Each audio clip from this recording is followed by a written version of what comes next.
हाँ, यही आज का हीरो ऑफ द डे है। तो इस पर बातचीत करते हैं और हम मैनेजमेंट की बाइट भी सुनेंगे, लेकिन पहले यतिन के पास चलते हैं और जानते हैं कि मार्केट से एलआईसी को लेकर उन्हें क्या फीडबैक मिला। Yatin, good afternoon. Good afternoon. और Q4 के नतीजे अनुमान से काफी बेहतर रहे और इसके अलावा FY26 की जो मैनेजमेंट की कमेंट्री थी वो भी बाजार को पसंद आ रही है। तो दो बड़े फैक्टर्स हैं जिसके हिसाब से ये काउंटर में आज इतनी तेजी देखने को मिल रही है। इनफैक्ट जो मैनेजमेंट उनका कहना है कि जो APE ग्रोथ और परसिस्टेंसी है, इसका मतलब ये जो पॉलिसी रिन्यूअल जो है उसको बढ़ाने पे फोकस रहेगा मैनेजमेंट का। मोतीलाल ओसवाल की यहाँ बाय की रिपोर्ट आई थी 1050 के टारगेट के साथ, और उन्होंने क्लियरली कहा है कि आगे जाके भी VNB मार्जिन जो है वो बढ़ते हुए आपको नजर पड़ेंगे। नॉन पार कंट्रीब्यूशन से Q4 में आपने देखा कि मार्जिन काफी अच्छे थे और मैनेजमेंट की कमेंट्री भी काफी कंस्ट्रक्टिव रही है मार्जिन को लेकर और धंधा बढ़ाने के हिसाब से। अगर हम बात करें गोल्डमैन सैक्स की, तो उनकी न्यूट्रल की रेटिंग है। हालांकि जो प्रोडक्ट मिक्स चेंज हो रहा है पॉजिटिव साइड पे, उससे मार्जिन्स पे एक पॉजिटिव इंपैक्ट पड़ेगा आगे जाके भी।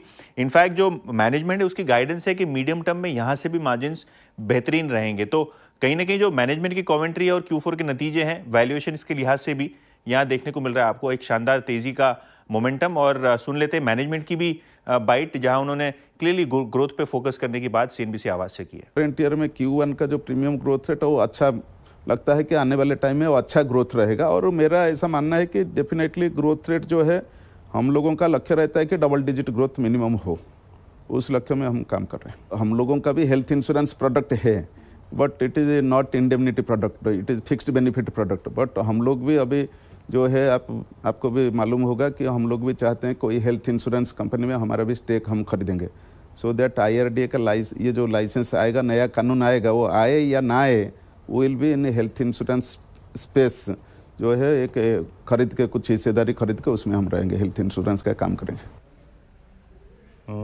अच्छा, इस स्पेस से बहुत बात हुई है LIC पे। एक बार हल्का सा टेक्निकली बात कर लेते हैं, क्योंकि बीच में सेशन के मध्य में लग भी रहा था कि शायद माइट भी 1-2%, 3% रिट्रेस हो जाएगा, बट टुवर्ड्स एंड फिर वही लगभग 7.5-8% ऊपर।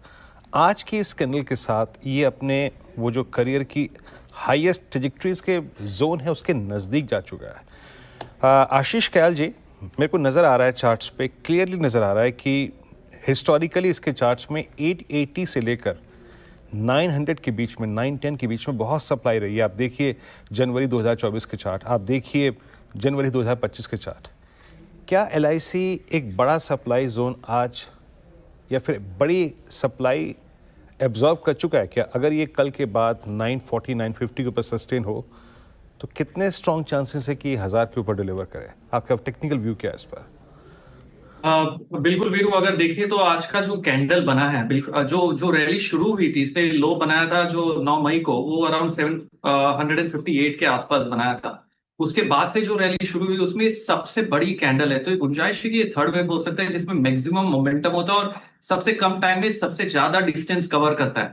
तो ऐसे देखते हुए मुझे लग रहा है कि ये 900 का आंकड़ा तो आसानी से आज का जो हाई वो पार कर जाएगा, और ऊपर में जो सप्लाई आ रहा है वो करीबन 1000 के लेवल के आसपास आ रहा है। यहाँ पर गुंजाइश है कि ये 1000 पे जाके एक बार रुकेगा, थोड़ा सा कंसोलिडेट करेगा, एक वेव 4 में कंसोलिडेशन ट्रायंगल पैटर्न बनाएगा, उसके बाद फिर से ब्रेकआउट देगा जो 1050 तक लेके जा सकते हैं। तो ओवरऑल अंडरटोन जो है वो बुलिश ही रहेगा। यहाँ से ऊपर में 1000 का पहला टारगेट होगा और 1050 का दूसरा टारगेट है, ऐसे मान के चला जा सकता है। और नीचे में जो सपोर्ट है, जो आज की कैंडल का लो है, वो बहुत ही इंपॉर्टेंट सपोर्ट है, गैप एरिया भी बनता है, तो 889 का इंपॉर्टेंट सपोर्ट है, वो इंटैक्ट रहना चाहिए।